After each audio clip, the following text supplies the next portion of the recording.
नमस्कार दोस्तों, मेरा नाम है दीपक मीना और मैं डिस्कस कर रहा था आपके साथ में मनोविज्ञान का एक बहुत ही महत्वपूर्ण टॉपिक जिसका नाम है बुद्धि। और जो कि सभी टीचिंग एग्जाम्स के लिए, चाहे वो आपका रीट का मेंस एग्जाम्स हो गया या फिर केबीएस हो गया, सीटेट का एग्जाम हो गया, सभी टीचिंग एग्जाम्स के लिए बहुत ही ज़्यादा महत्वपूर्ण है।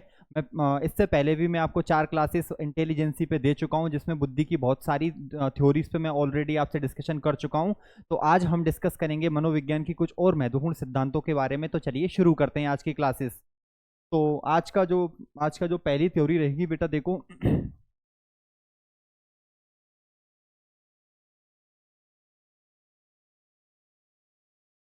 आज के सिद्धांत, चलो तो चलिए शुरू करते हैं आज की क्लासेस। आज की थ्योरी है बेटा group factor theory of intelligence, बुद्धि का समूह कारक बुद्धि का सिद्धांत। क्या नाम है उसका? समूह कारक बुद्धि का सिद्धांत।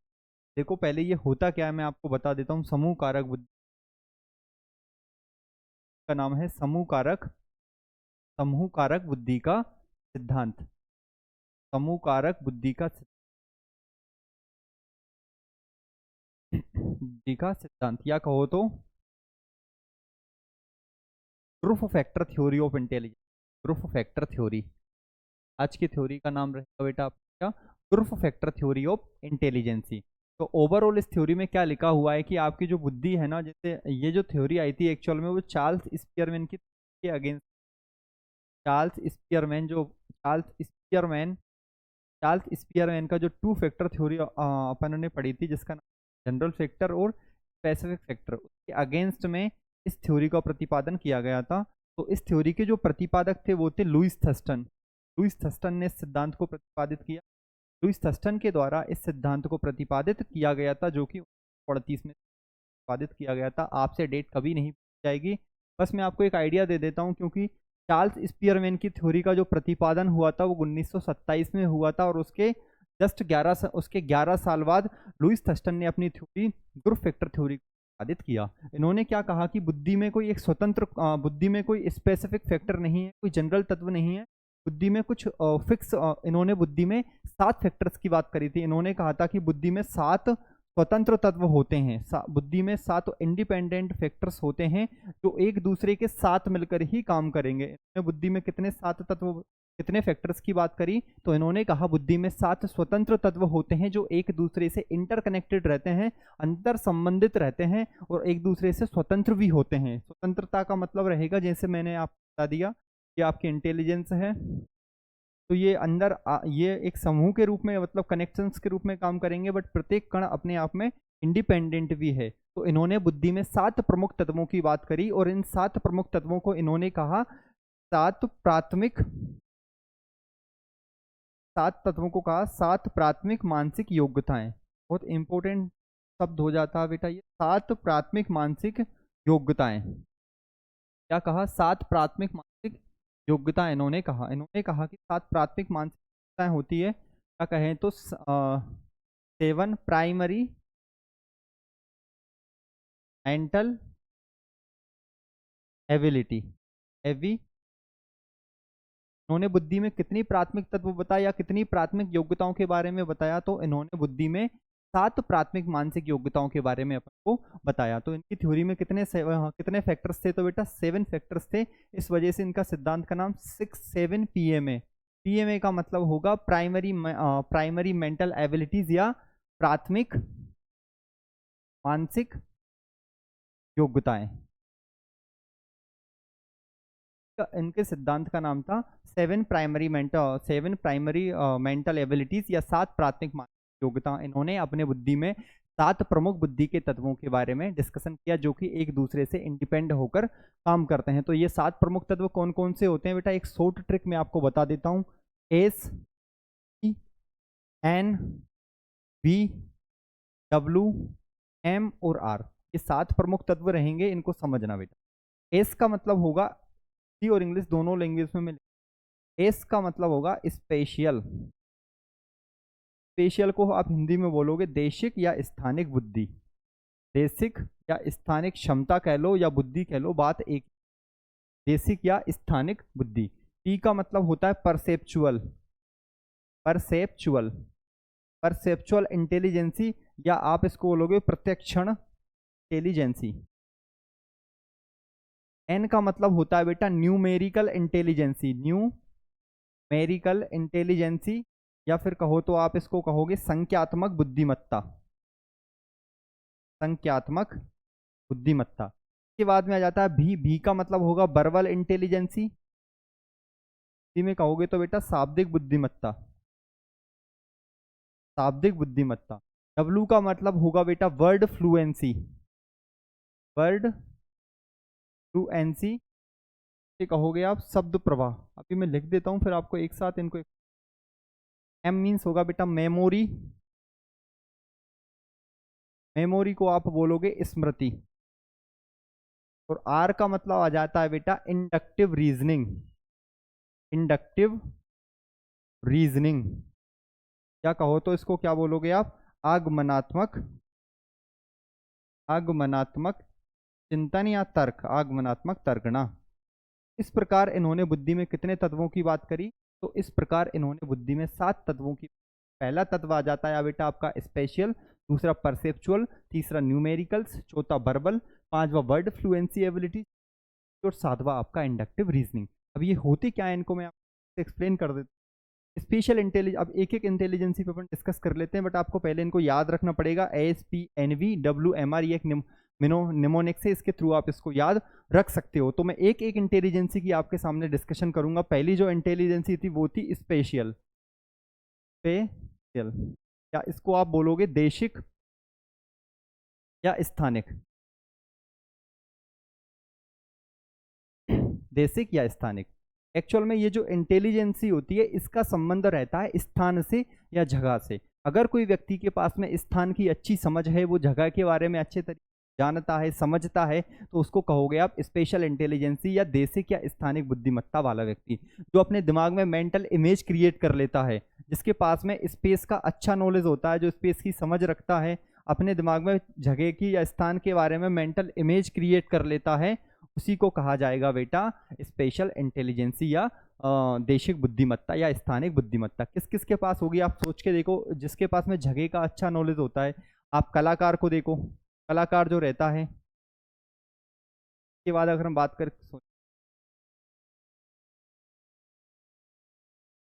यहाँ पे आप देखो चित्रकार, पेंटिंग बनाने वाला जो व्यक्ति होता है, उसको पेंटिंग बनाते समय, पेंटिंग बनाने वाला जो व्यक्ति होता है, पेंटिंग बनाते समय ठीक प्रकार से देखता है कि उसकी जो आईज है, नोज है, उसका स्ट्रक्चर, उसका रेशियो किस अनुपात में होना चाहिए। मतलब वो प्रॉपर उस स्पेस को एनालाइज करता है। इसके बाद में वो एक बहुत सुंदर पेंटिंग आपके सामने बना के करता है।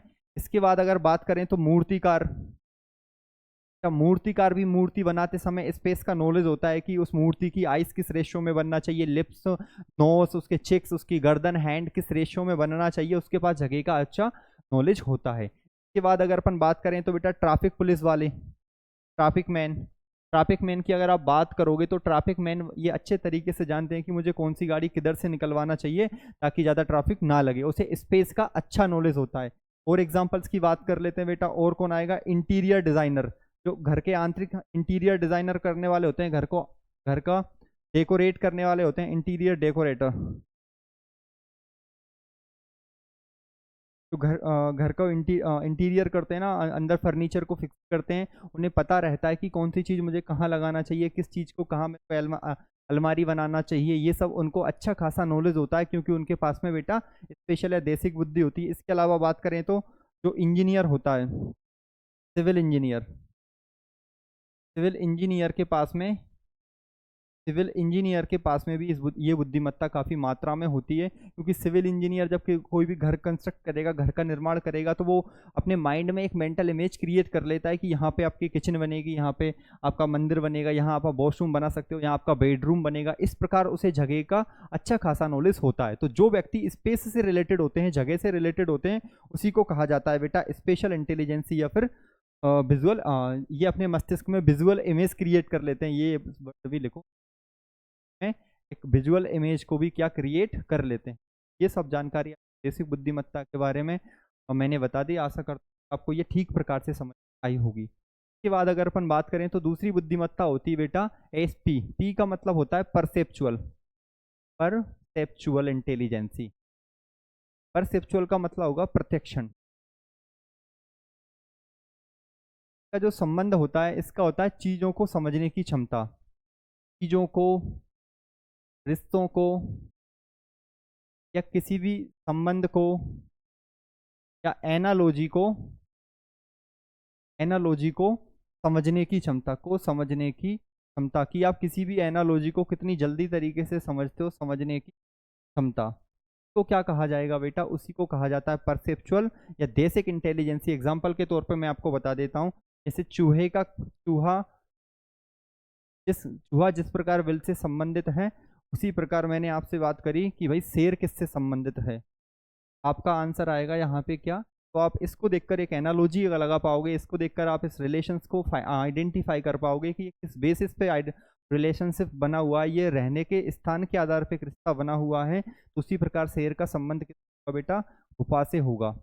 इस प्रकार जब आप किसी रिश्ते को, किसी रिलेशंस को बहुत जल्दी ढंग से समझ पाते हो, उसी को कहा जाता है परसेप्चुअल इंटेलिजेंसी। चलो आगे बढ़ते हैं, नेक्स्ट इंटेलिजेंसी की बात करें तो एन का मतलब होगा बेटा न्यूमेरिकल इंटेलिजेंस, न्यूमेरिकल एबिलिटीज या इंटेलिजेंस,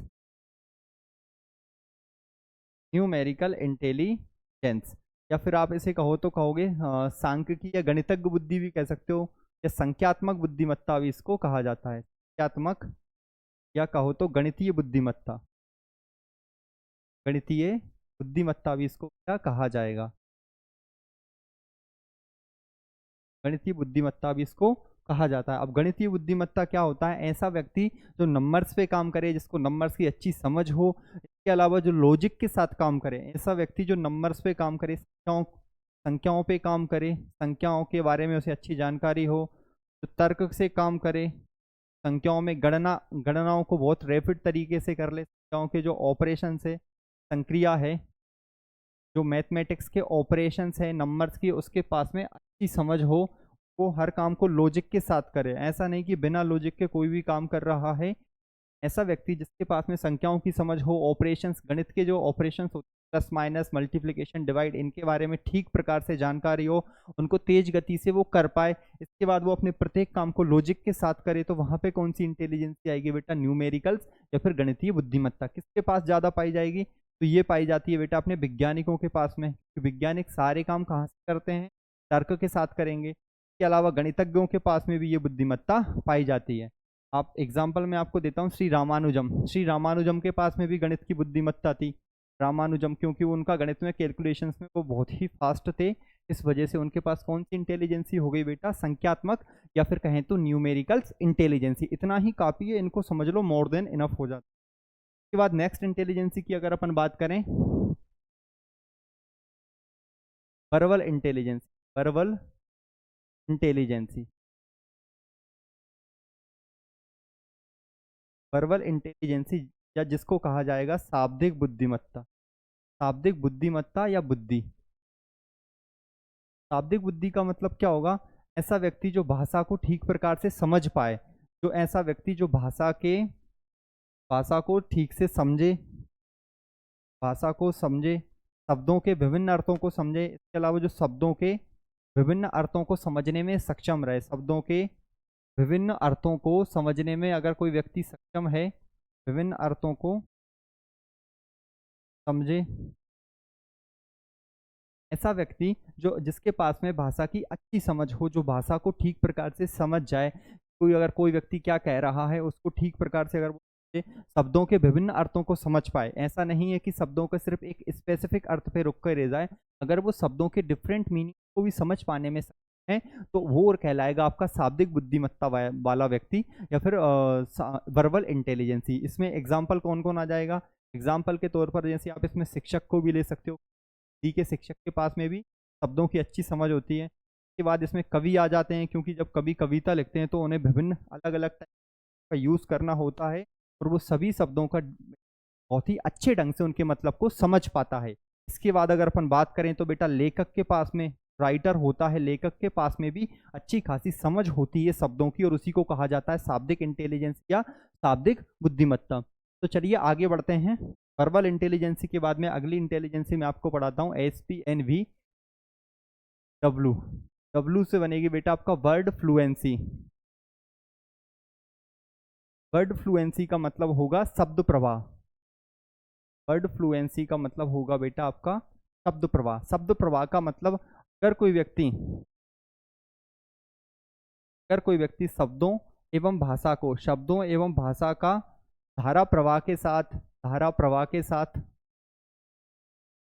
एवं लचीलेपन के साथ उपयोग कर पाए, धारा प्रवाह एवं लचीलेपन के साथ यूज कर पाता है, ध्यान से समझो। अगर कोई व्यक्ति शब्दों और भाषा का धारा प्रवाह का मतलब होगा कि जब वो बोल रहा है तो उसके माइंड में अलग अलग वर्ड आना चाहिए। ऐसा नहीं एक कहानी में हर बार सेम शब्दों का वो उपयोग करे, हर कॉन्टेक्स्ट में अलग अलग टाइप के वर्डों का अगर वो उपयोग करता है तो उसको कहा जाता है बेटा आपका वर्ड फ्लुएंसी। धारा प्रवाह मतलब होता है जल्दी जल्दी शब्दों का दिमाग में आना, रेपिडली उसके माइंड में वर्ड अगर आते हैं, रेपिड तरीके से जल्दी उसके दिमाग में नए नए वर्ड आते हैं, उन्हीं को कहा जाता है जल्दी जल्दी नए शब्दों का आना, नए नए शब्दों के दिमाग में आना, उसी को कहा जाएगा धारा प्रवाह के साथ शब्दों का या भाषा का आना। लचीलेपन का मतलब है कि ऐसा नहीं कि वो हर जगह एक सेम वर्ड का यूज कर रहा है, परिस्थिति के अनुसार अगर वो अपने वर्डों को चेंज करना भी जानता है, उसके पास किस प्रकार की इंटेलिजेंसी रहेगी बेटा, तो उसके पास में रहेगी आपकी वर्ड फ्लुएंसी या फिर कहें तो शब्द प्रवाह की क्षमता। किसके पास आ जाती है बेटा, तो ये आपके पास जो लेख कवि होते हैं, कविता गायन करने वाले, उनके पास में भी ये बुद्धिमत्ता पाई जाती है। तो जो शब्दों का या भाषा का ठीक प्रकार से धारा प्रवाह और लचीलेपन के साथ उपयोग कर पाए। देखो, शब्दों को और भाषा को समझने की क्षमता तो शाब्दिक इंटेलिजेंसी थी, लेकिन शब्दों को और भाषा को धारा प्रवाह तरीके से उपयोग करना। अब धारा प्रवाह के साथ उपयोग आप जानते हो, न्यूज एंकर जो होते हैं, न्यूज एंकर आप देखना कभी भी बोलते समय रुकते नहीं हैं, शब्दों को और भाषा को एक धारा प्रवाहिता के साथ में उपयोग करते हैं, तो उनके पास में भी शब्द प्रवाह या वर्ड फ्लुएंसी वाली इंटेलिजेंसी पाई जाती है। तो आगे बढ़ते हैं, 5 हो गई है, इसके बाद आगे बढ़ाऊंगा मैं आपको 6वें नंबर की इंटेलिजेंसी, जिसको कहोगे आप मेमोरी। मेमोरी का मतलब होगा स्मृति क्षमता, स्मृति बुद्धिमत्ता या स्मृति क्षमता जो आपको। मेमोरी का मतलब होता है मेमोरी, जिसमें मेमोरी में क्या आ जाएगा बेटा, चीज़ों को याद कर लेना। अगर आपके पास याद करने की अच्छी क्षमता है तो आपको आपकी मेमोरी एबिलिटी बहुत ठीक प्रकार से है। याद की गई चीज़ को रिकॉल करना, रिकॉल का मतलब होता है उसे पुनः उत्पादित करना, जो चीज़ आपने याद करी उसे दोबारा प्रोडक्ट करना, उत्पादित करने की क्षमता मेमोरी कहलाएगी। इसके अलावा इसमें आपका मेमोराइज करना, मेमोराइज का मतलब ही होता है बेटा याद कर लेना। अगर आपके पास चीज़ों को याद करने की क्षमता अच्छी है, उन्हें रिकॉल करने की क्षमता अच्छी है, तो आपको कौन इंटेलिजेंसी के अंतर्गत आओगे, मेमोरी इंटेलिजेंसी के अंतर्गत आते हो। इसके बाद में लास्ट बचती है आपके पास 7वें नंबर की, जिसको कहा जाता है बेटा इंडक्टिव। याद रखना, ये इंडक्टिव रीजनिंग है, इंडक्टिव रीजनिंग। इंडक्टिव रीजनिंग या कहो तो आगमनात्मक तर्कना, आगमनात्मक तर्क। आगमनात्मक तर्क का मतलब होता है जहां आप लॉजिक लगाते हो, लेकिन लॉजिक में पहले आप बहुत सारे एग्जाम्पल को आइडेंटिफाई करते हो। उदाहरण से आप जब नियम की ओर बढ़ते हो किसी भी चीज में, कि आपने पहले बहुत सारे उदाहरण पेश किए, उसके बाद में आप उसके नियम को आइडेंटिफाई करते हो, इसका सीधा मतलब हुआ कि आपके पास में इंडक्टिव रीजनिंग है। एग्जाम्पल से मैं आपको समझाता हूँ इसका क्या मतलब है। जैसे मैंने यहाँ पे एक ट्रायंगल बना दिया, ध्यान देखना बेटा, काफी ज्यादा महत्व। मैं यहाँ पे कुछ ट्रायंगल्स ड्रॉ कर रहा हूँ, आप देख पा रहे हो। इनसे ही आपको क्या करना है, लॉजिक आइडेंटिफाई करना है।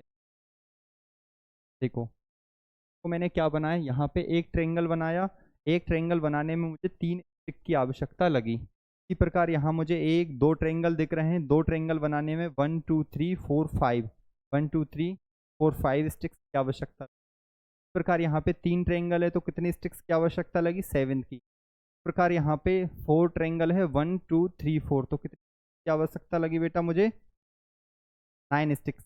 और अगर मैंने आपसे पूछ लिया जाए कि बताओ जब यहाँ पे 101 ट्रायंगल बनेंगे तो उस टाइम मुझे कितनी स्टिक्स की आवश्यकता होगी। अब आपको क्या करना है, मैंने बहुत सारे उदाहरण आपको दे दिए, अब इन उदाहरण से आपको नियम को आइडेंटिफाई करना है। जैसे मैं आपको समझा, एक ट्रायंगल बनाने के लिए 2 स्टिक की आवश्यकता, इसका रिलेशनशिप कैसा है का तो मतलब ये हो रहा है सर, जैसे यहाँ पे 2 से 5 को पकड़ो तो मैंने यहाँ पे 2 का डबल किया और एक जोड़ दिया। उसी प्रकार यहाँ पे क्या किया, मैंने 3 का डबल किया और एक ऐड कर दिया। इस प्रकार यहाँ कैसा रिलेशन है, 4 का डबल किया और एक ऐड कर दिया। इस प्रकार आप देख पा रहे होंगे तो आपके पास एक फॉर्मूला बन के आ जाता है। क्या फॉर्मूला बन के आया? अगर n ट्रायंगल होंगे तो इसमें भी आप क्या करोगे बेटा, 2 को मल्टीप्लाई करोगे और एक ऐड कर दोगे। 101 का डबल 202 प्लस 203, 203 स्टिक्स की आवश्यकता लगेगी आपको 101 ट्रायंगल बनाने के लिए। तो पहले मैंने आपको बहुत सारे एग्जांपल दिए, उससे एक सूत्र का निर्माण हुआ। क्या सूत्र बना? जैसे मान के चलो n ट्रायंगल बनाने के लिए कितने स्टिक्स की आवश्यकता होगी, तो n का डबल करूंगा मैं और उसमें एक ऐड कर दूंगा प्रकार से। तो एक फॉर्मूला का निर्माण हो गया ना। मैंने आपको बहुत सारे एग्जांपल्स दिए, उन पे काम किया, उसके बाद एक मैं फॉर्मूला पे आ जाता हूं। तो इस प्रकार का जो चिंतन होता है उसी को कहा जाता है इंडक्टिव रीजनिंग। आशा करता हूं कि आपको ये ठीक से समझ में आया होगा। इसके बाद कुछ और जानकारी भी आपके साथ शेयर कर देता हूँ। लुईस जो थर्स्टन थे, लुईस थर्स्टन और उनके दोस्त थे जिनका नाम था केली, इन दोनों ने मिलकर ही इस सिद्धांत को प्रतिपादित किया था। बस केली की एक बुक इंपॉर्टेंट है जिसका नाम है the cross road of mind. The cross road of mind, ये किताब किसकी है बेटा? तो ये किताब आ जाती है अपने लुईस थर्स्टन की। लुईस थर्स्टन ने इस किताब को प्रतिपादित किया था। आशा करता हूँ कि आपको ये थ्योरी बहुत बेहतर ढंग से समझ में आ। अब मैं आपको इसको पीपीटी के थ्रू भी एक बार रीड करा देता हूँ।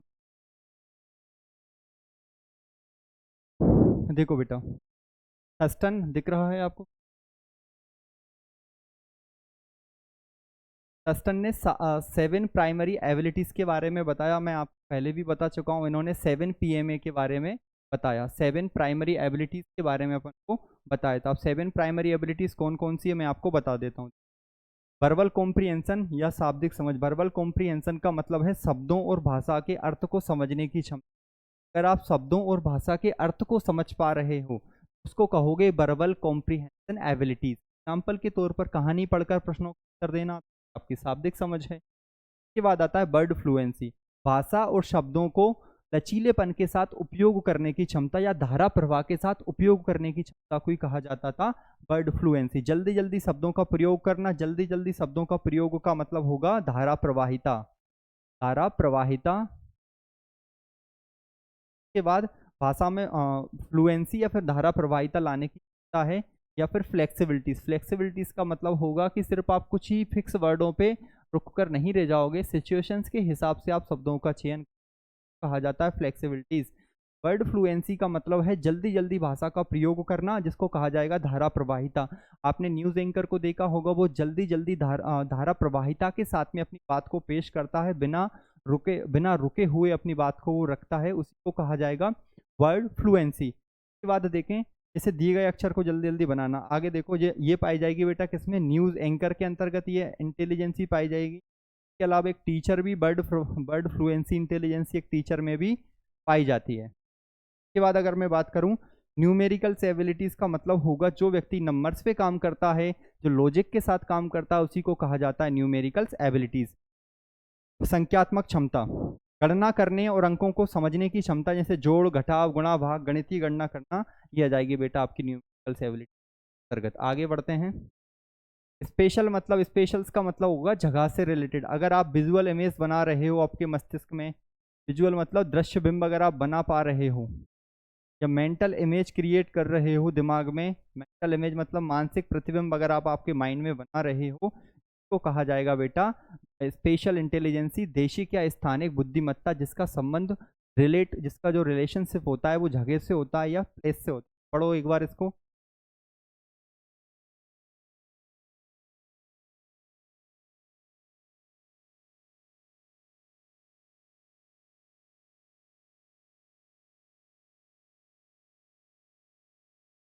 हेलो, देखो, आकृतियों वस्तु और उनके स्थान को मन में कल्पना। अगर आप मेंटल इमेज बना रहे हो, मेंटल इमेज आप बना रहे, कौन सी इंटेलिजेंस,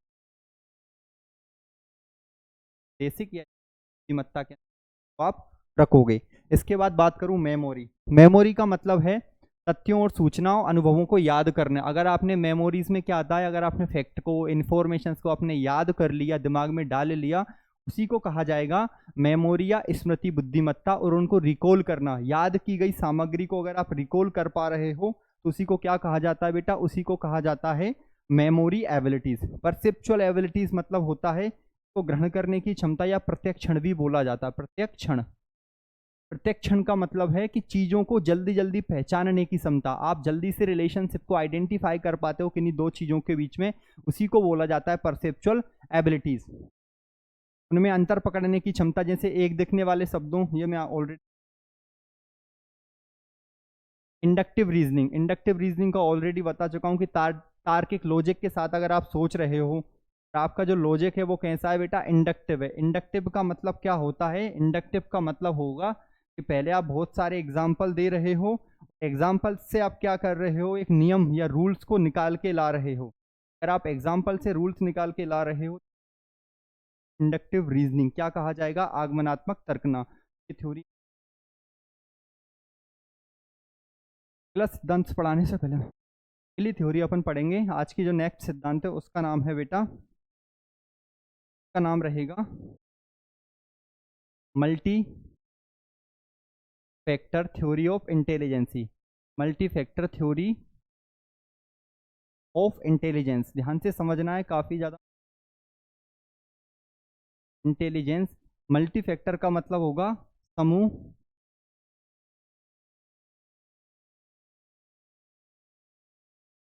मल्टी फैक्टर मीन्स बहुकारक बुद्धि का सिद्धांत। ये काफी ज्यादा महत्वपूर्ण है। बहुकारक बुद्धि, बहुकारक का मतलब होता है बुद्धि में कोई एक सिंगल एबिलिटी नहीं है, कोई फिक्स 7 या 8 एबिलिटीज नहीं है, बुद्धि में बहुत सारे एबिलिटीज है, बुद्धि में बहुत सारे एबिलिटीज है। ये इस सिद्धांत का प्रतिपादन किया था एडवर्ड ली थॉर्नडाइक।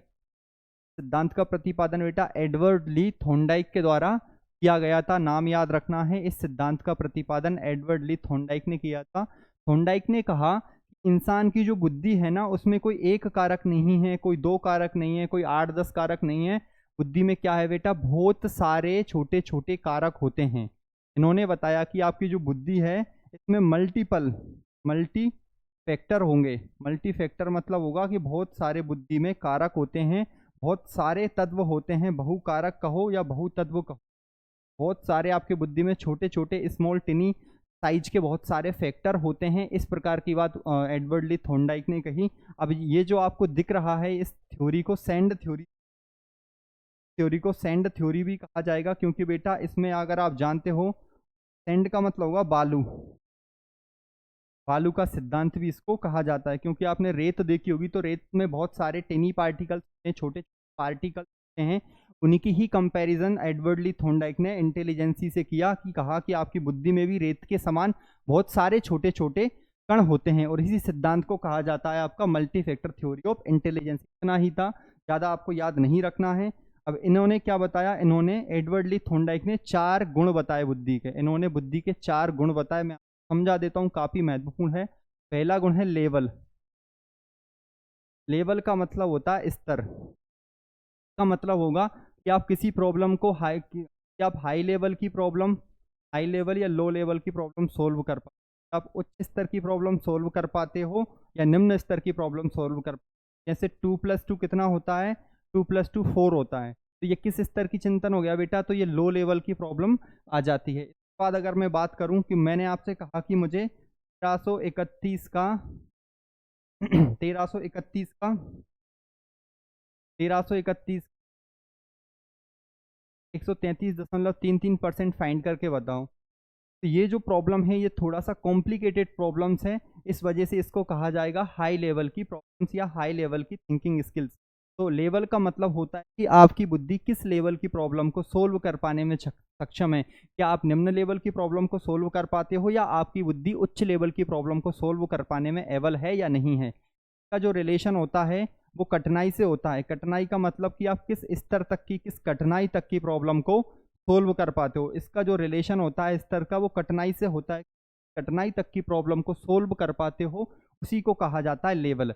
लेवल के बाद अगर मैं बात करूं, तो इन्होंने दूसरा जिसके बारे में बताया वो था बेटा आपका रेंज। रेंज जिसको कहोगे एक्सटेंट कहोगे। रेंज का मतलब होता है कि आपकी जो बुद्धि है एक साथ में कितने सारे टॉपिक्स को कवर कर पाती है, एक साथ में आप कितनी सारी चीज़ों के बारे में सोच पाते हो। जैसे एग्जाम्पल के तौर पे मैंने आपसे कहा आप गणित को भी कर पाओगे, आपको गणित करने की क्षमता भी है, आप मनोविज्ञान को भी पढ़ पाते हो, आप हिंदी भी पढ़ पाते हो, आप इसके अलावा रीजनिंग के क्वेश्चंस भी सोल्व आप में रीजनिंग की क्वेश्चंस को सोल्व करने की एबिलिटी, इसके अलावा आपको डांस भी आता है, डांस करना भी आता है। इसके बाद अगर अपन बात करें तो आपको क्रिकेट खेलना भी आता है। का मतलब क्या हुआ, रेंज का मतलब होता है कि आपकी बुद्धि कितनी चीज़ों को एक साथ कवर करने की क्षमता है, कितनी चीज़ों को एक साथ आपकी बुद्धि कवर कर पाती है, आपकी बुद्धि की रेंज क्या कहा जाएगा उस आपको बुद्धि की रेंज की, आप कितनी सारी चीज़ों को एक साथ कवर करते हो, उसका रिलेशनशिप होता है रेंज से। वेट की से पहले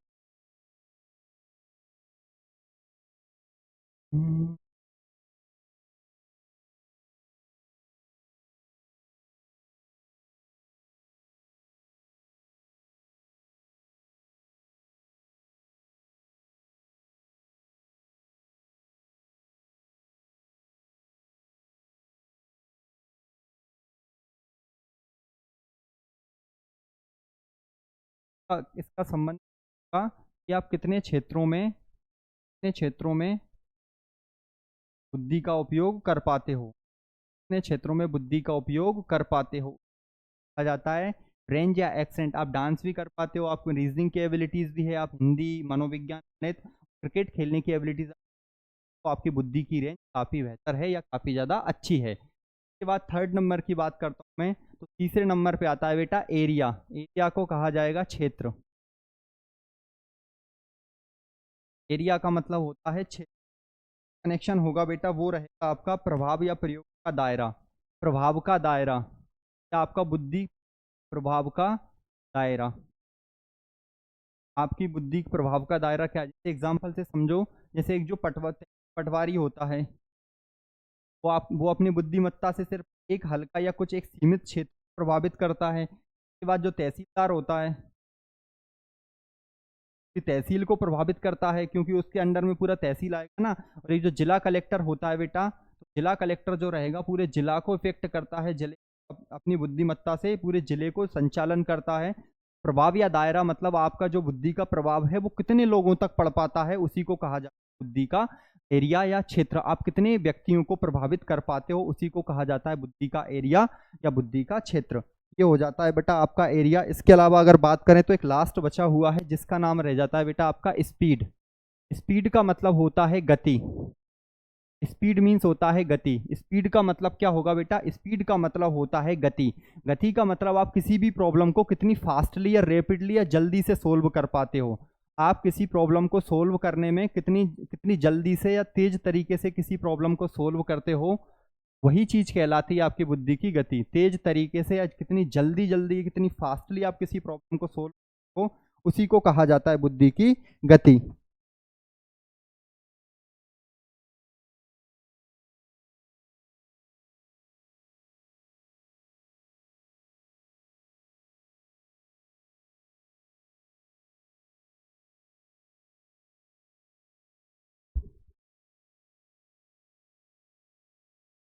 या इसको कहा जाएगा बेटा speed of problem solving. Speed of problem solving, कि आप किसी भी प्रॉब्लम को कितनी शीघ्र तरीके से या कितनी जल्दी सोल्व कर पाते हो, उसी को कहा जाता है आपकी बुद्धि की स्पीड।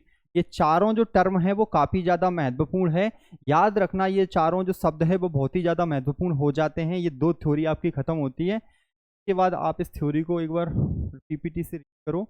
मल्टी फैक्टर थ्योरी जो थॉर्नडाइक की चल रही थी, मल्टी फैक्टर थ्योरी में क्या कहा कि बुद्धि को एक छोटे तत्वों या फैक्टर्स का इन्होंने कहा कि बुद्धि में कई छोटे छोटे तत्व होते हैं। ये बुद्धि है, इसमें कई सारे छोटे छोटे तत्व होंगे, इसी को कहा जाएगा मल्टी फैक्टर। इन तत्वों को आपस में जोड़कर हम किसी समस्या को हल कर पाते हो। यही तत्व आपस में इंटर रिलेट करके किसी प्रॉब्लम को सोल्व करते हैं, और इसी को कहा जाता है multi factor theory of intelligence. Okay, तो आगे बढ़ते हैं। थॉर्नडाइक की चार प्रॉपर्टीज क्या क्या है। लेवल, इसका अर्थ है कि व्यक्ति अपनी बुद्धि का उपयोग कितनी कठिन समस्याओं को हल करने में करता है। लेवल में ऑलरेडी बता चुका हूं, इसका संबंध कठिनाई स्तर से होता है। एक छात्र सिर्फ जोड़ घटाव कर पाता है, जबकि दूसरा एलजेब्रा के सवाल भी सोल्व कर पाता है। वहीं अरेंज का मतलब होता है कि कितने अलग अलग कामों में आप आपकी बुद्धि को इस्तेमाल करोगे। इसका अर्थ है कि व्यक्ति कितने अलग अलग प्रकार की समस्याओं क्षेत्रों में अपनी बुद्धि का प्रयोग कर सकता है। जैसे कोई सिर्फ गणित करता है, लेकिन कोई व्यक्ति गणित भी करेगा, भाषा भी आता है, संगीत आता है, खेल सब में अच्छा है, मतलब उसके बुद्धि का रेंज कैसा है, वाइड है। बुद्धि का विस्तार या रेंज का मतलब होता है कितने विषयों या क्षेत्रों में बुद्धि को वो ठीक प्रकार से लगा पाता है, इसको कहा जाता है रेंज। रेंज के बाद अगर अपन बात करें एरिया, एरिया का मतलब है कि आपकी बुद्धि कितने लोगों, वस्तुओं या परिस्थितियों पर प्रभाव डालती है, कि आपकी बुद्धिमत्ता कितने इंसानों को प्रभावित करती है, उसी चीज को कहा जाएगा एरिया। बुद्धि का क्षेत्र का प्रभाव और प्रयोग के दायरे से इसका रिलेशनशिप होता है। स्पीड मतलब प्रॉब्लम सॉल्विंग ऑफ स्पीड, कि आप किसी भी प्रॉब्लम को कितनी जल्दी से सोल्व कर पाते हो, यहाँ पे पढ़िएगा। इसका अर्थ है कि व्यक्ति किसी समस्या को कितनी तेजी से हल कर पाता है। अगर कोई व्यक्ति किसी समस्या को जितनी तेज गति से सोल्व कर पाएगा, उसी को कहा जाएगा problem of speed of problem solving, और उसी चीज को कहा जाता है स्पीड। चलो ये थ्योरी आपकी खत्म हो जाती है। इसके बाद नेक्स्ट थ्योरी के बारे में पढ़ेंगे, इसका नाम है थ्योरी ऑफ मल्टीपल इंटेलिजेंस। ये थ्योरी काफी ज्यादा महत्वपूर्ण हो जाती है। एक सेकंड का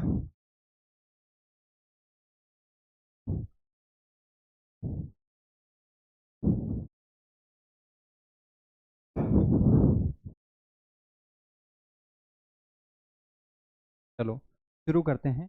इसका नाम है बेटा आपका theory of multiple intelligence. Theory of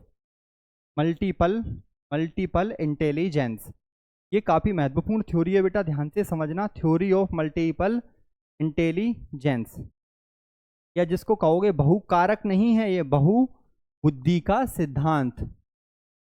बहुबुद्धि का सिद्धांत याद रखना, इसका नाम क्या है बेटा, बहुबुद्धि का सिद्धांत। इस सिद्धांत का जो प्रतिपादन है, इस सिद्धांत के बारे में किसने बताया, तो इसके बारे में बताया था होवर्ड गार्डनर। ये नाम महत्वपूर्ण है, और होवर्ड गार्डनर ने इस थ्योरी के बारे में बताया। होवर्ड का शॉर्ट फॉर्म होता है एच गार्डनर। पीटीईटी में पूछा गया क्वेश्चन है कि एच का फुल फॉर्म क्या होता है, तो एच का फुल फॉर्म होता है होवर्ड गार्डनर। थोड़ा फैक्चुअल क्वेश्चन से, इन्होंने 1983 में 1983 में इनकी एक किताब थी जिसका नाम था frames of mind. Frames of mind 1983 में बेटा इन्होंने एक किताब को लिखा था। 1983 में एक किताब लिखी थी जिसका नाम है फ्रेम्स ऑफ माइंड। काफी महत्वपूर्ण किताब है, और इसी किताब में इन्होंने थ्योरी ऑफ मल्टीपल इंटेलिजेंसी को प्रतिपादित किया। चलो आगे बढ़ते हैं। तो क्या था बेटा, प्रारंभ में जो इनकी थ्योरी थी, प्रारंभ में इनके सिद्धांत में 7 तत्व थे। याद रखना, प्रारंभ में इनकी थ्योरी में 7 तत्वों को जोड़ा गया। इसके बाद 1998 में इनकी थ्योरी में एक 8वां तत्व भी जुड़ा जिसका नाम था प्राकृतिक बुद्धिमत्ता। प्राकृतिक बुद्धिमत्ता या बुद्धि। इसके अलावा इन्होंने 1998 में एक 8वां फैक्टर्स को भी ऐड किया जिसका नाम था नेचुरलिस्टिक इंटेलिजेंसी या प्राकृतिक बुद्धि। इसके बाद अगर अपन बात करें तो सन 2000 में इन्होंने एक फैक्टर और भी ऐड किया, नवा फैक्टर ऐड किया, नवा तत्व जोड़ा जिसका नाम हो जाता है बेटा अस्तित्ववादी बुद्धि। क्या नाम है इसका, अस्तित्ववादी बुद्धिमत्ता। अस्तित्ववादी बुद्धि या अस्तित्ववादी बुद्धिमत्ता, जो कि इनका नवा फैक्टर्स था। इस प्रकार प्रारंभ में इनकी थ्योरी में 7 तत्व थे, 1998 में 8वां है। अगर क्वेश्चन आ जाए 7, 8, 9 में से, तो आपको 8 को प्रियोरिटी देना है। प्रियोरिटी 8 को देना है, क्योंकि बेटा ये भी क्या है, एनसीईआरटी में लिखा हुआ है कि वर्तमान में 8 ही तत्व एनसीईआरटी में है, तो आप 8 को प्रियोरिटीज दोगे। बट 2000 में इन्होंने एक नया तत्व जोड़ा जिसका नाम है अस्तित्ववादी बुद्धिमत्ता। के बाद में इनकी थ्योरी से जुड़ा एक शब्द है जिसको कहोगे आप सावेंट सिंड्रोम। बहुत महत्वपूर्ण शब्द है सावेंट सिंड्रोम। सावेंट सिंड्रोम का मतलब क्या होता है, सावेंट सिंड्रोम मतलब कि अगर कोई मानसिक मंदता वाला बालक, मानसिक मंदता मतलब होता है एक ऐसा बच्चा जिसकी बुद्धि लब्धि कम है। मानसिक मंदता मतलब ऐसा बच्चा जिसका आईक्यू जो है ना वो 70 से कम है। ऐसा बच्चा जिसका आईक्यू 70 से कम है उसे कहा जाएगा मानसिक मंदता या AMR चिल्ड्रन। अगर कोई मानसिक मंदता वाला बच्चा किसी एक फील्ड में, किसी एक क्षेत्र में, जैसे कि एग्जाम्पल के तौर पर संगीत में, या फिर बात करें तो अपन इसके अलावा कला में, या बात करें तो संगीत चित्र बनाने में, पेंटिंग करने में, चित्र में, किसी भी एक क्षेत्र में, किसी भी एक एरिया में अगर वो बहुत अच्छा प्रदर्शन करता है, किसी भी एक एरिया में अगर वो प्रतिभाशाली परफॉर्मेंस करता है या बहुत शानदार प्रदर्शन करता है, तो उसी को कहा जाता है बेटा सावेंट सिंड्रोम। सावेंट सिंड्रोम का मतलब है मानसिक मंदता वाला बालक। मानसिक मंदता का मतलब एक ऐसा बच्चा जिसका IQ बिलो ऑफ 70 होता है, उसको कहा जाता है मानसिक मंदता वाला बालक। किसी एक क्षेत्र में चाहे वो संगीत हो, कला हो, चित्र बनाना, कोई सा भी एरिया हो सकता है, उसमें अगर वो प्रतिभाशाली या बहुत अच्छा प्रदर्शन करता है, बहुत अच्छा या फिर प्रतिभाशाली प्रदर्शन करता है, तो उसी को कहा जाता है, या उसका एक किसी एक एरिया में बहुत शानदार होना, बहुत अच्छा होना, उसी को कहा जाएगा सावेंट सिंड्रोम। के बाद अगर हम बात करते हैं तो इनकी थ्योरी में कितने तत्व थे टोटल बेटा? इनकी थ्योरी में थे 8 तत्व। मैं बता देता हूँ 8 तत्व कौन से थे। तो पहला आप याद रखना, भाषाई बुद्धिमत्ता। भाषाई बुद्धिमत्ता, भाषाई बुद्धि। भाषाई बुद्धि का मतलब क्या होता है बेटा? भाषाई बुद्धि का मतलब होता है कि अगर कोई व्यक्ति भाषा को ठीक प्रकार से समझ पा रहा है,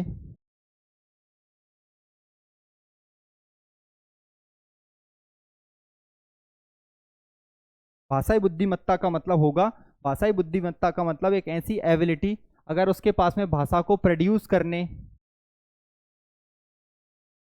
अगर उसको भाषा को ठीक ढंग से यूज करने की एबिलिटीज है, भाषा को उत्पादित करने की एबिलिटीज है, भाषा को यूज करने की उसके पास में क्षमता है, तो उसको कहा जाएगा बेटा भाषाई बुद्धिमत्ता। अगर वो भाषा के उपयोग को, अगर वो लैंग्वेज को, अगर वो लैंग्वेज को, भाषा की अगर बात करें, अगर वो लैंग्वेज को धारा प्रवाह के साथ में उपयोग कर पाता है, या फिर बात करें तो वो लचीलेपन के साथ भाषा का उपयोग कर पाता है। याद रखना ये महत्वपूर्ण है दोनों ही शब्द।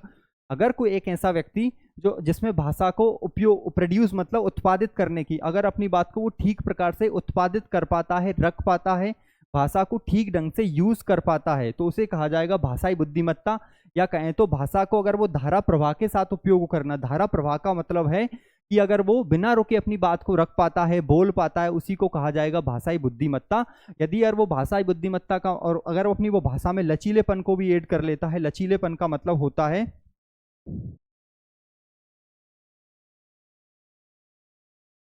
लचीलेपन का मतलब होता है बेटा, अगर वो एक शब्द का उपयोग ना करके अलग अलग शब्दों का उपयोग करे अपनी बात को रखने के लिए, तो उसी को कहा जाएगा भाषाई बुद्धिमत्ता।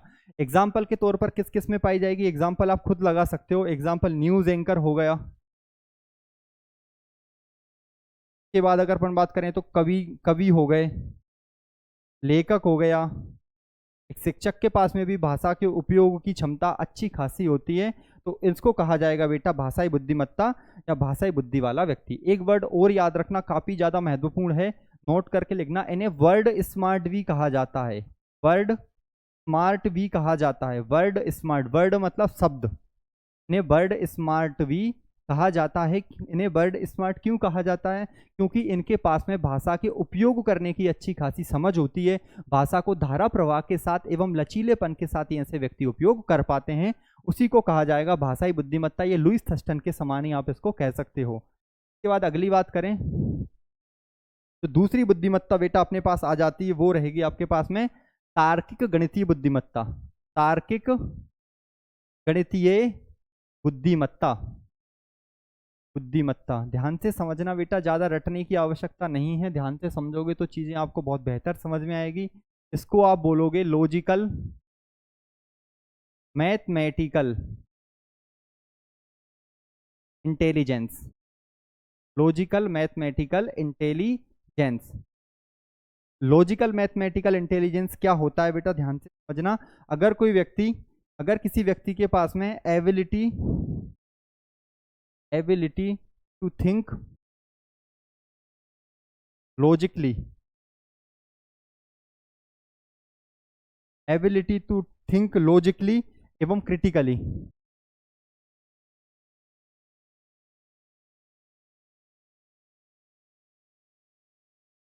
तार्किक और आलोचनात्मक ढंग से सोचने की क्षमता है।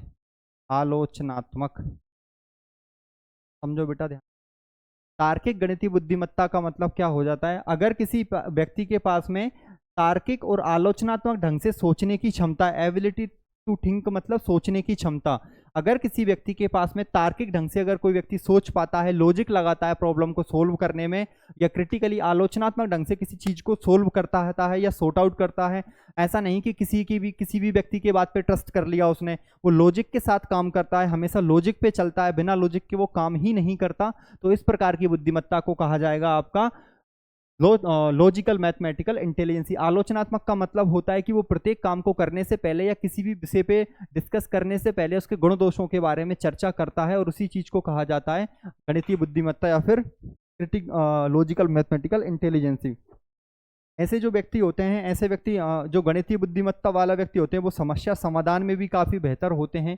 समस्या समाधान मतलब चाहे उनके जीवन से जुड़ी कोई समस्या हो या किसी विषय से जुड़ी जो संबंधित समस्या है, चाहे वो समस्या उनके जीवन से जुड़ी हो, चाहे वो समस्या किसी विषय से जुड़ी हो, उसके समाधान में भी वो व्यक्ति काफ़ी ज़्यादा शार्प रहते हैं और उस समस्या का समाधान वो तर्क के साथ करेंगे, आलोचना के साथ करेंगे। ऐसा नहीं है कि वो इमोशंस के साथ अपनी प्रॉब्लम को सोल्व करते हैं। वो अगर तर्क के साथ काम करेंगे तो वहाँ पे कौन सी बुद्धिमत्ता आएगी? आपकी लॉजिकल मैथमेटिकली। इसके अलावा अगर वो अमूर्त रूप से सोचते हैं, अगर वो व्यक्ति अमूर्त चिंतन करता है, अमूर्त चिंतन का मतलब क्या होता है बेटा? एक ऐसा व्यक्ति जो उन विषयों के बारे में भी सोच पाता है जो उसके सामने नहीं है, तो उसी को कहा जाएगा क्या? अमूर्त बुद्धिमत्ता। तो इस प्रकार के व्यक्ति को क्या कहा जाता है बेटा? इस प्रकार के व्यक्ति को कहा जाता है अपना लॉजिकल मैथमेटिकल इंटेलिजेंसी वाला व्यक्ति। मैंने क्या बताया? अगर किसी व्यक्ति के पास में तार्किक और आलोचनात्मक ढंग से सोचने की क्षमता है, अगर वो किसी प्रॉब्लम को सोल्व करता है जो उसके जीवन से जुड़ी हो या टॉपिक से जुड़ी हुई हो, या फिर अगर कोई व्यक्ति अमूर्त ढंग से चिंतन कर पाता है, तो वो व्यक्ति आएगा लॉजिकली मैथमेटिक, उसको कहेंगे लॉजिक मैथमेटिकल इंटेलिजेंसी। एग्जाम्पल के तौर पे कौन आएगा बेटा? यहाँ पे आ जाएंगे आपके वैज्ञानिक, क्योंकि वैज्ञानिक हमेशा लॉजिक पे काम करते हैं, भावनाओं पे काम नहीं करते।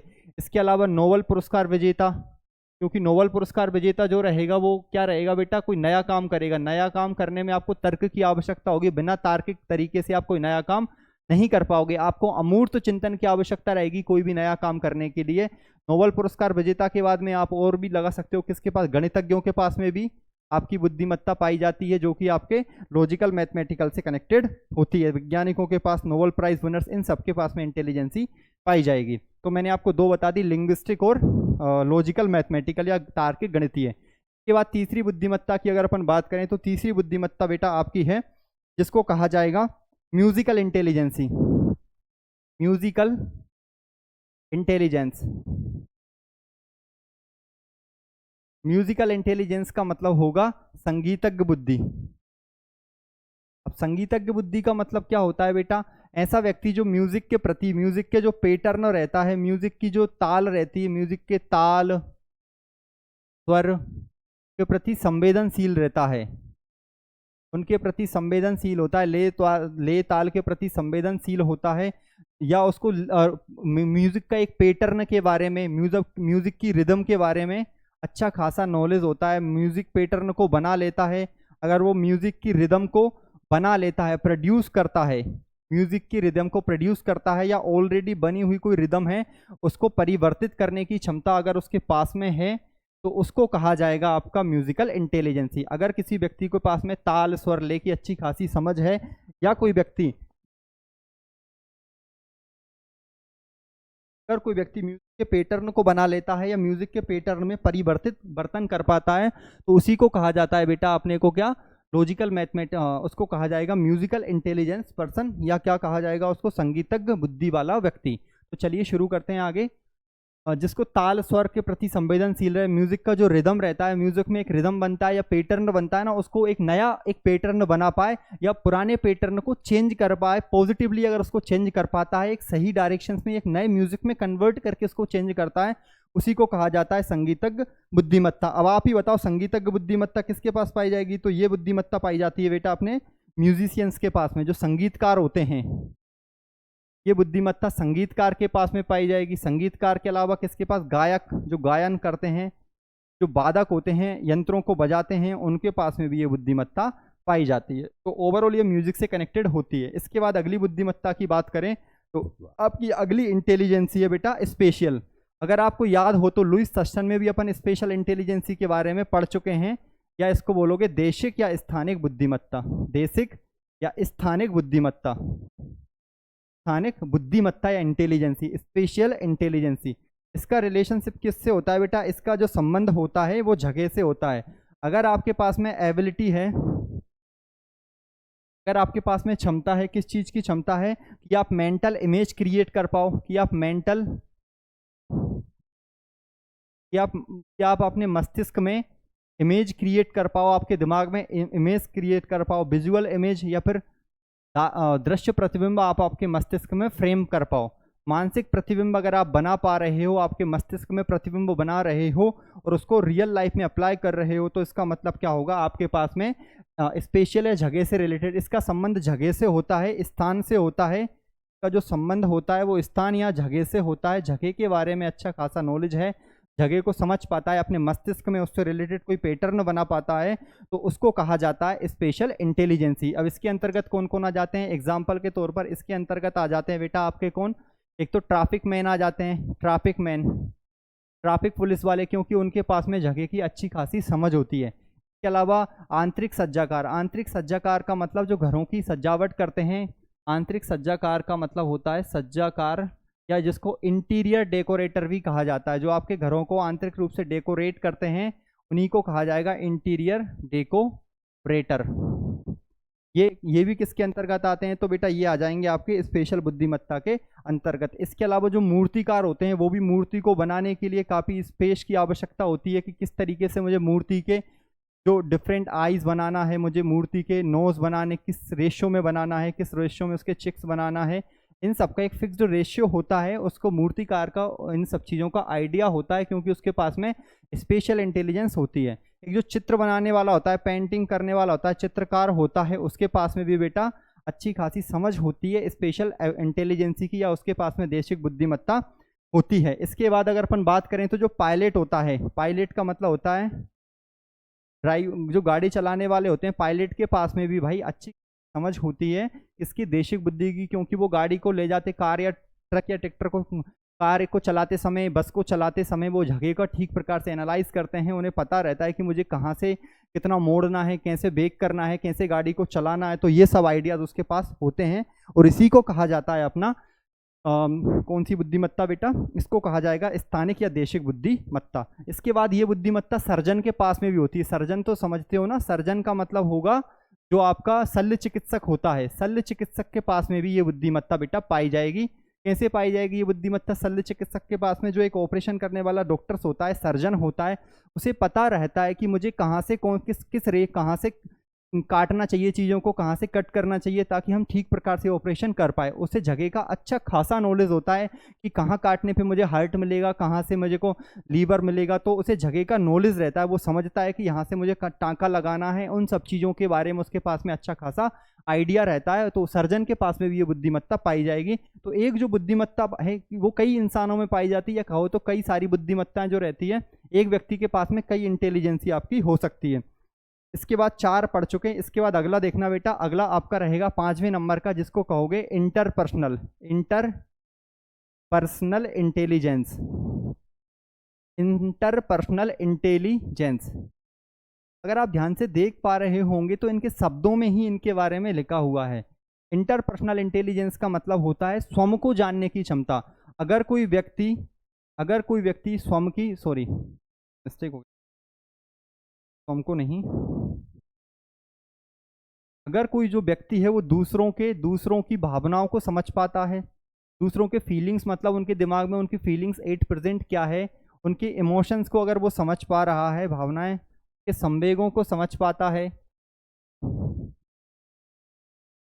इसके अलावा अगर अपन बात करें तो उनकी इच्छाओं को समझ पाता है, उनकी आवश्यकताओं को समझ पाता है। अगर कोई व्यक्ति किसी दूसरे व्यक्ति की इन सब चीज़ों को, अगर किसी दूसरे व्यक्ति की फीलिंग्स, इमोशंस की, भाई वो दुखी है या खुश है, और उसकी भावनाएं कैसी है, उसमें ज़्यादा एंगर, वो भी बहुत ज़्यादा गुस्से में है या शांत है, उसकी नीड को समझता है। जैसे एक जो माता रहती है अपने बच्चे की आवश्यकता को बिना कहे समझ जाती है, क्योंकि उनके पास में इंटरपर्सनल इंटेलिजेंस होती है। किसी की आवश्यकता को समझ जाना, किसी की आवश्यकता या नीड को समझ पाना, उसी को कहा जाता है इंटरपर्सनल इंटेलिजेंसी। अगर कोई व्यक्ति दूसरों व्यक्ति की, दूसरे मतलब अगर आप अदर व्यक्ति के, अदर्स की फीलिंग्स को समझ रहे हो, किसी की भावनाओं को समझ पा रहे हो, इच्छा को समझ रहे हो या आवश्यकता को समझ रहे हो ठीक ढंग से, इसी को कहा जाएगा इंटरपर्सनल इंटेलिजेंसी। तो एग्जाम्पल के तौर पर ये किसके पास में होती है, एग्जाम्पल के तौर पर आप समझ सकते हो, जैसे कि एक समाज सेवी रहता है, समाज सेवी समाज की सेवा करता है, तो वो लोगों की आवश्यकताओं को समझ पाता है।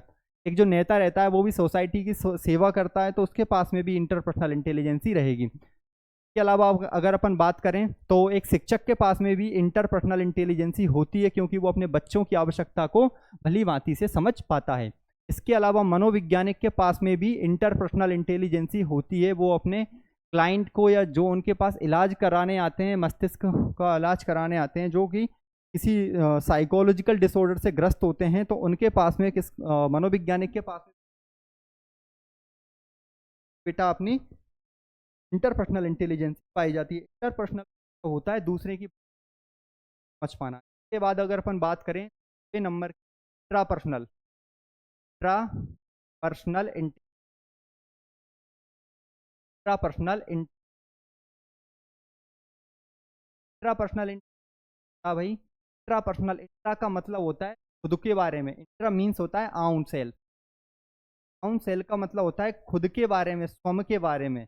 अगर कोई व्यक्ति स्वयं की भावनाओं को समझ पाता है, स्वयं की भावनाओं को समझता है, खुद की पाता है, अगर कोई व्यक्ति संवेगों को समझता है, उनको सिद्ध भी कर पाता है, अगर कोई व्यक्ति मोटिवेशन या प्रेरणा पाता है कि काम को करने के लिए इतना प्रेरित है, अगर कोई व्यक्ति स्वयं की भावनाओं, संवेगों, प्रेरणाओं, इच्छाओं को समझ पाता है, या स्वयं की नीड को समझ पाता है, स्वयं की आवश्यकताओं को अगर कोई है, तो कहा जाता है बेटा क्या, उसको कहा जाएगा इंटेलिजेंस। स्वयं को समझना, स्वयं को जानना, या आत्मज्ञान आप कह सकते हैं, आत्म के बारे में ज्ञान होना या आत्म का विश्लेषण करना, आत्मबोध होना। स्वयं के बारे में अगर कोई व्यक्ति जानता है तो इंट्रापर्सनल इंटेलिजेंस, या फिर कहो हिंदी में तो बेटा आपको याद ही रखना, व्यक्तिक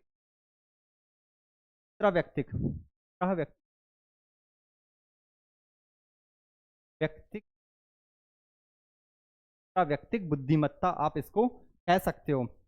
आगे बढ़ते हैं, इसको खुद को पहचानना। अब इसके अंतर्गत खुद की जो कमजोर पॉइंट रहते हैं, पॉइंटों को जान को कहा जाए। एग्जाम्पल के तौर पर गुरु, जो धार्मिक गुरु या धार्मिक व्यक्ति रहे, जैसे कि प्रेमानंद जी आज को लोग को जानते हैं, आपके इंट्रापर्सनल इंटेलिजेंस आते हैं। जो व्यक्ति खुद को जानते हैं, जैसे कि जो दार्शनिक होते हैं,